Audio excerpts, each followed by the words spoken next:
धन्यवाद सभापति महोदय। हम ही को कातिल कहेगी दुनिया, हमारा ही कत्लेआम होगा। हम ही कुएं खोदते फिरेंगे, हम ही पे पानी हराम होगा। सभापति महोदय, सन 1947 में दिल्ली की जामा मस्जिद की तारीखी सीढ़ियों पर खड़े होकर के भारत रत्न मौलाना अबुल कलाम आजाद साहब ने कहा था कि मुसलमानों कहां जा रहे हो, यह है तुम्हारा मुल्क, यहां तुम्हारे आबाओ अजदाद की कब्रें हैं। उस वक्त मौलाना आजाद की ये सदाएं सुन करके लोगों ने अपने सरों की गठरियां उतार करके रख दी थी। आज उसी दिल्ली में मौजूद देश की संसद में एक बिल आया है जो हमसे उसी जामा मस्जिद की सीढ़ियों के सबूत मांगेगा, जो उन्हीं सीढ़ियों के पास अपनी कब्र में सोए हुए मौलाना आजाद को फिर से कब्र से सदा देनी पड़ेगी कि ये जो कब्र है वो मेरी कब्र है, ये किसी सरकार की जागीर नहीं है। सभापति महोदय, मैं जहां खड़ा हूं इसी संसद भवन के सामने सड़क के उस पार अपनी कब्र में सोए हुए भारत के पूर्व राष्ट्रपति फखरुद्दीन अली अहमद की कब्र है। शायद अब उस कब्र से भी सदाएं आए कि ये कब्र मेरी कब्र है, ये सरकार की जागीर नहीं है। सभापति महोदय, मैं वक्फ कानूनों में किए जा रहे संविधान विरोधी बदलावों के खिलाफ बोलने के लिए खड़ा हुआ हूं। संविधान का आर्टिकल 14 हो, 29 हो, 30 हो, चीख चीख कर कहता है कि देश में सब बराबर के हकदार। आर्टिकल 26 कहता है कि सबको अपने अपने मजहबी कामों के लिए मंदिर, मस्जिद, गिरजाघर, गुरुद्वारों का निर्माण करने का हक है और उसका रखरखाव का भी हक है। लेकिन डॉक्टर बाबा साहब अंबेडकर के संविधान को हर दिन कुचलने वाली यह सरकार देश के मुसलमानों से नफरत में इतनी अंधी हो गई है कि खुलेआम देश की संसद में देश सरकार के माइनॉरिटी मिनिस्टर साहब और होम मिनिस्टर साहब झूठ बोलते हैं और देश को गुमराह करते हैं, झूठ शब्द असत्य बोलते हैं। सरकार ने इस बिल का नाम उम्मीद रखा है। मंत्री जी कल से इसे देश के मुसलमानों के लिए नई उम्मीद बता रहे हैं। नहीं मंत्री जी, न तो यह बिल मुसलमानों के लिए नई उम्मीद है और न ही उम्मीद की नई किरण। सभापति महोदय, भाजपा ने पूरे देश में वक्फ के नाम पर कई सारे झूठ फैलाए हैं। आइए आज उनकी सच्चाई पर बात करते हैं। वक्फ ट्रिब्यूनल को ऐसे बताया जाता है जैसे वक्फ ट्रिब्यूनल कोई मजहबी खाप पंचायत हो। सभापति महोदय, जबकि सच्चाई यह है कि वक्फ ट्रिब्यूनल भी तो सरकारी न्यायिक विभाग है जिसमें सरकार द्वारा नियुक्त जज होते हैं, जिसमें प्रशासनिक अधिकारी होते हैं, कहीं ऊपर से थोड़ी आ गए। सभापति महोदय, देश के गृह मंत्री जी ने इसी सदन में कहा कि वक्फ ट्रिब्यूनल के फैसले के खिलाफ कोई कोर्ट नहीं जा सकता, जबकि सच यह है कि वक्फ एक्ट 1995 की धारा 83(9) के तहत हाई कोर्ट वक्फ ट्रिब्यूनल के फैसले की न सिर्फ समीक्षा कर सकता है बल्कि उसे बदल भी सकता है। सच तो यह है कि वक्फ बोर्ड खुद अपनी जमीनों के लिए कई सारी कोर्ट में मुकदमे लड़ रहा है। सभापति महोदय, दिल्ली की जिन 123 संपत्तियों को लेकर कल माइनॉरिटी मिनिस्टर, होम मिनिस्टर साहब और अभी आदरणीय नेता सदन बात कर रहे थे, आइए उनकी सच्चाइयों पे भी बात करते हैं। 1911 में जब अंग्रेजी हुकूमत ने कोलकाता के बजाय दिल्ली को राजधानी बनाने का फैसला किया तो रायसीना हिल्स के चारों तरफ जो मुसलमानों की ढेर सारी जमीनें थी उनको एक्वायर किया गया और लुटियन को इसकी तामीर की जिम्मेदारी सौंपी गई। सेंट्रल विस्टा की तरह लुटियन जोन का मेगा प्लान तैयार हुआ, लेकिन उस वक्त के मुसलमानों ने उस वक्त की अंग्रेजी हुकूमत से अपनी इबादत गाहों को बचाने के लिए लड़ाई लड़ी। मामला ब्रिटिश गवर्नमेंट तक पहुंचा। तब यह तय हुआ कि वो जो धार्मिक स्थल हैं उन्हें जस का तस रहने दिया जाएगा।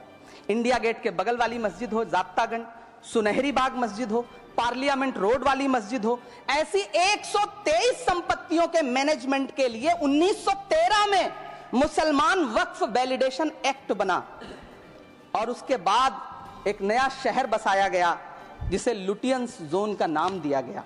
फिर 1943-45 के बीच एक और समझौता हुआ आजादी से पहले, उसके तहत काफी सारी वक्फ जायदादों को सुन्नी मजलिस औकाफ बनाकर उसके अंडर किया गया ताकि उसकी देखरेख की जा सके।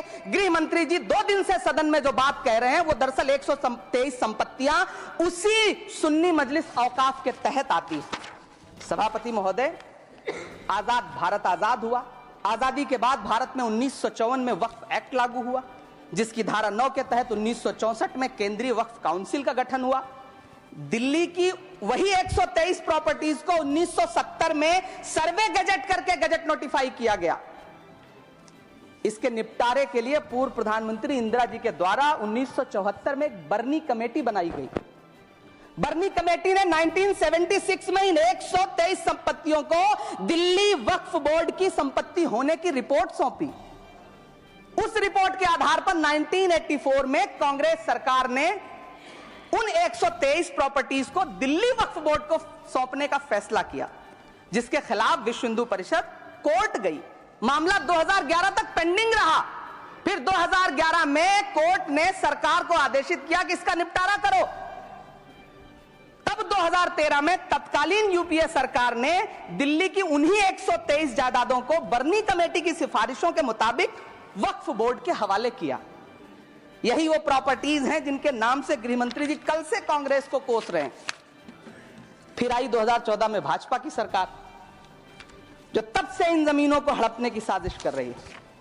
जिस बिल को मुसलमानों के हुकूक की हिफाजत करने वाला बिल बताया जा रहा है, उसी को पेश करने के लिए और उस पर बात करने के लिए लोकसभा में भाजपा सरकार के पास एक भी मुस्लिम सांसद नहीं है। जिस वक्त, मैं लोकसभा कह रहा हूं, सुना करिए, जिस वक्फ बिल को मुस्लिम महिलाओं को हक दिलाने वाला बताया जा रहा है, उसे संसद में पेश करने वाली पार्टी के पास न तो राज्यसभा में, न लोकसभा में, न देश की किसी विधानसभा में एक भी मुस्लिम महिला सदस्य नहीं।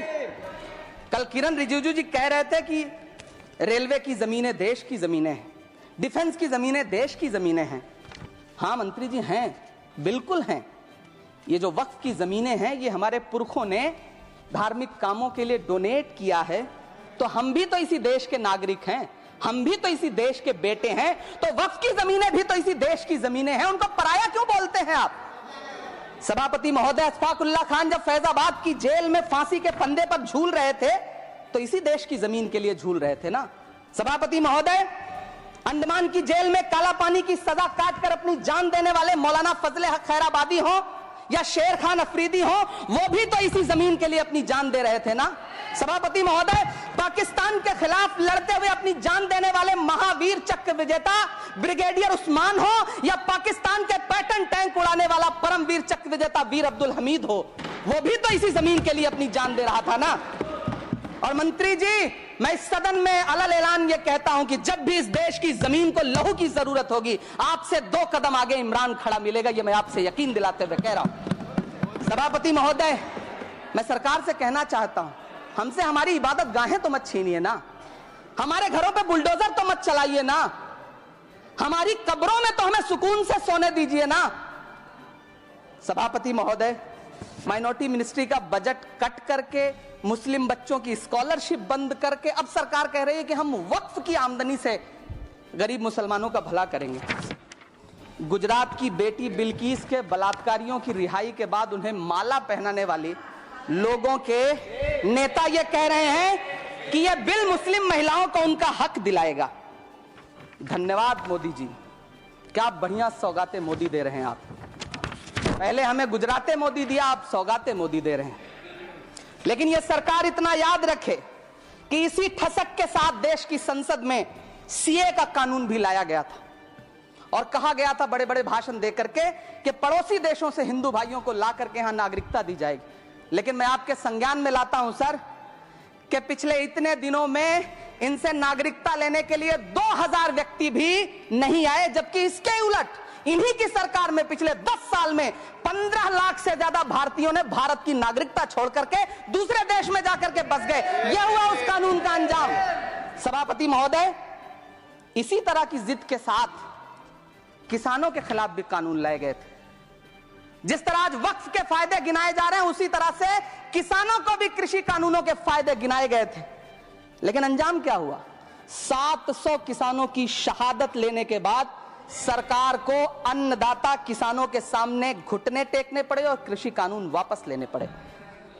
जिल्ले इलाही, जमहूरियत जो है वो नफरत और ठसक से नहीं चलती है, अकड़ से नहीं चलती है, उसमें सबकी हिस्सेदारी जरूरी है। कल देश के माइनॉरिटी मिनिस्टर ने लोकसभा में खड़े होकर एक शेर सुनाया था कि मुझसे कोई बदगुमान न हो, तो मैं उन्हें एक शेर सुनाना चाहता हूं कि मैं आज जद पे हूं तो इतना खुशगुमान न हो।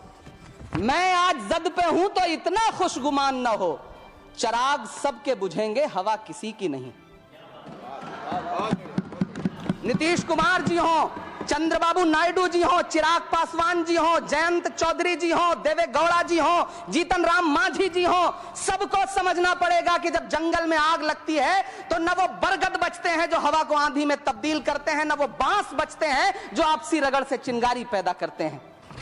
सभापति महोदय, जब देश को मनमोहन सिंह साहब जैसा काबिल प्रधानमंत्री मिलता है तो देश को आरटीआई जैसा एक्ट मिलता है, सेज जैसा एक्ट मिलता है, मनरेगा जैसा एक्ट मिलता है, लिबरलाइजेशन मिलता है, राइट टू एजुकेशन मिलता है, नेशनल फूड सिक्योरिटी एक्ट मिलता है।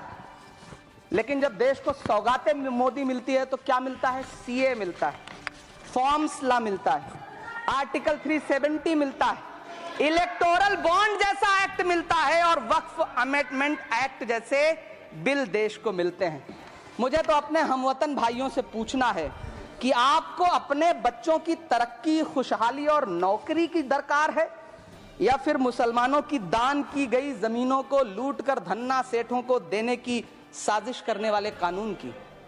सभापति महोदय, यह सरकार रात के 3 बजे तक पूरे देश को जगा करके संसद में अपने ही नागरिकों को नीचा दिखाने के लिए वक्फ बिल ला रही थी, तो उधर रात के 1:30 बजे अमेरिका हम पर 26% टैरिफ लगा रहा था।